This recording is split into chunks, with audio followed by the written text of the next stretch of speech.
Since the end of the last eruption of the Svartsengi volcanic system in August, we are seeing lots of earthquakes in the area of the Reykjanes Peninsula of Iceland.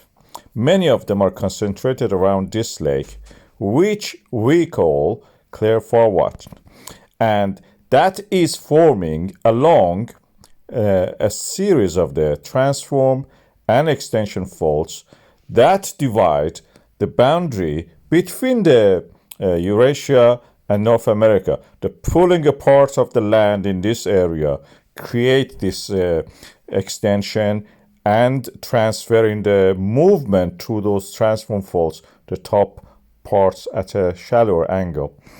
And most of it at the moment are concentrated in the Krýsuvík area. And we can see in the depth model of these earthquakes, they're concentrated around the depth of the 7 to 5 or 4 kilometers. This is the area earthquakes are happening. Earthquakes are practically shatter or fracture zones, creating voids and fractures and pulverizing rocks, creating pathways practically for any kind of fluid that can flow there. It can be water, brine, or even magma. In this case, in this area, if you have a magma reservoir at the depth of the 12 kilometer, which is in the case in the Svartsengi, that can feed these shallower reservoirs, which are formed by these earthquakes, and create a shallow magma reservoir. We have it in the Svartsengi volcanic system, where this shallower reservoir, like an aquifer, fills up and every now and then erupts as a volcano in this area, as a fissure eruption, actually, I should say. For example, in the Svartsengi, we had it in the Reservoir. This is happening for the last 3 years, and we are seeing it here. There is a possibility we are seeing formation of this kind of reservoir for the magma, pulverized and fractured zone at a depth that can form a reservoir in the Krýsuvík area. This area is, of course, a volcanic system. Already we had eruption there, and there are lava fields associated to that, which extend for 50 kilometers, even approaching the town of the Reykjavík, the capital of the Iceland. This is a cartoon which shows what I have talked about in this area. And the extension, as we know, is happening in this fashion, that one eruption in one area, for example here, as you see in the lava flow marked, that's for example Svartsengi, eventually will lead to eruption in the adjacent area, which is this purple area in this map, and create another volcanic system. The Svartsengi may cease to erupt, but the Krýsuvík eventually will start and take over. As the eruption gets more difficult in the Svartsengi, Krýsuvík building its reservoir will be the next one to erupt. It may happen anytime next year, within 2-3 years, if we are lucky to witness this, or we should say we are unlucky. At the moment, we are seeing the building up of the magma reservoir without actually magma being inside it. This is just a reservoir, meaning a shattered zone of fractures, like the aquifers for water, where any liquid can actually gather in that area. And we are waiting for that just to see what happens. I have a video about the situation and what is going to happen in this area, or what is happening, I should say.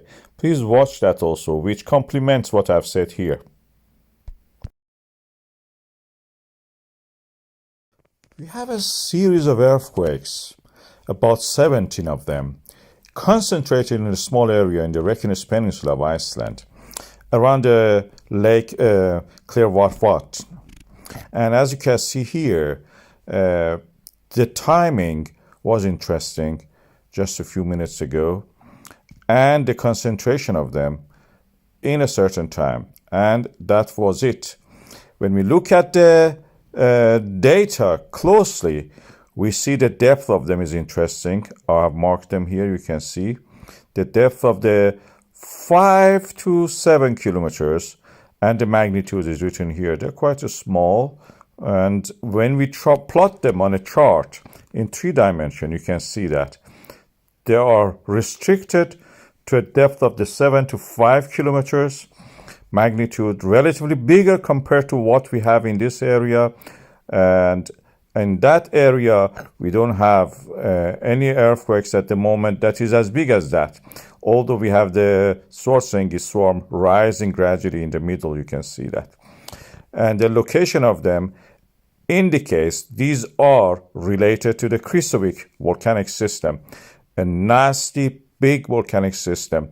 When the movement in this peninsula happens, the Krýsuvík and the adjacent volcanic systems, there are fault lines.